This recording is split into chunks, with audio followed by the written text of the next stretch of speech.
खबरें जो आपको सीधे जोड़ती हैं हमसे, जिनका आपकी जिंदगी पर होता है सीधा असर।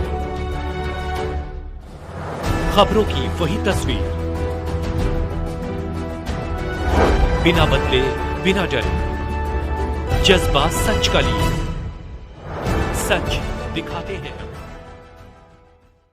आगरा राम मंदिर प्राण प्रतिष्ठा के शुभ उपलक्ष्य में मंगलम मैरिज होम विनय नगर बोदला आगरा में चल रही श्रीमद् भागवत कथा ज्ञान यज्ञ के दूसरे दिन शुक्रवार को कथा वाचिका पौन गरिमा किशोरी जी द्वारा सुखदेव जन्म, परीक्षित श्राप और अमर कथा का वर्णन करते हुए बताया कि नारद जी के कहने पर पार्वती जी ने भगवान शिव से पूछा कि उनके गले में जो मुंड माला है वे किसकी है, तो भोलेनाथ ने बताया वे मुंड किसी और के नहीं बल्कि स्वयं पार्वती जी के हैं।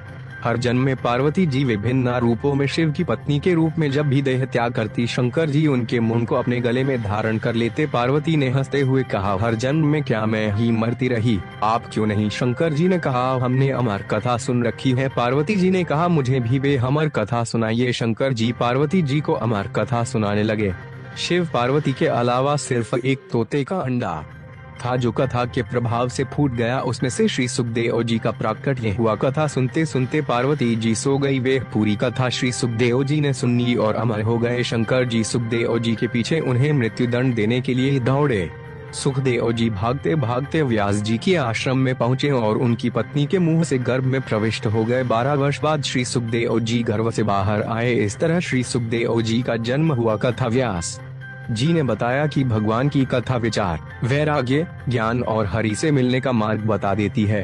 राजा परीक्षित के कारण भागवत कथा पृथ्वी के लोगों को सुनने का सौभाग्य प्राप्त हुआ। समाज द्वारा बनाए गए नियम गलत हो सकते हैं, किंतु भगवान के नियम ना तो गलत हो सकते हैं और नहीं बदले जा सकते हैं। कथा व्यास जी ने उन्होंने कहा कि भागवत के 4 अक्षर, इसका तात्पर्य यह है कि भा से भक्ति, ग से ज्ञान, व से वैराग्य और तत्याग जो हमारे जीवन में प्रदान करें उसे हम भागवत कहते हैं। इसके साथ साथ भागवत के 6 प्रश्न, निष्काम भक्ति, 24 अवतार, श्री नारद जी का पूर्व जन्म, परीक्षित जन्म, कुंती देवी के सुख के अवसर में भी विपत्ति की याचना करती है, क्योंकि दुख में ही तो गोविंद का दर्शन होता है। जीवन की अंतिम बेला में दादा भीष्म गोपाल का दर्शन करते हुए अद्भुत देह त्याग का वर्णन किया। साथ साथ परीक्षित को श्राप कैसे लगा तथा भगवान श्री सुखदेव उन्हें मुक्ति प्रदान करने के लिए कैसे प्रकट हुए इत्यादि कथाओं को सभी वृद्धजनों ने बड़े ही श्रद्धा भाव से श्रवण किया।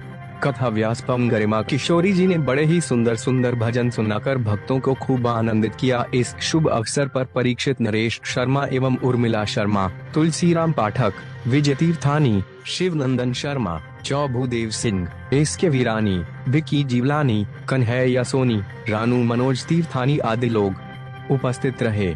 कल 30 दिसंबर 2023 की कथा के प्रसंग में मुख्य रूप से भक्त ध्रुव चरित्र एवं माता सती के चरित्र का वर्णन किया जाएगा। दोपहर 2 बजे से 6 बजे तक आगरा से नीलम ठाकुर की कन्हैयालाल सोनी, निवासी श्यामनगर। यहाँ पर कथा जो है चल रही है, भागवत कथा शुरू हुई है कल से।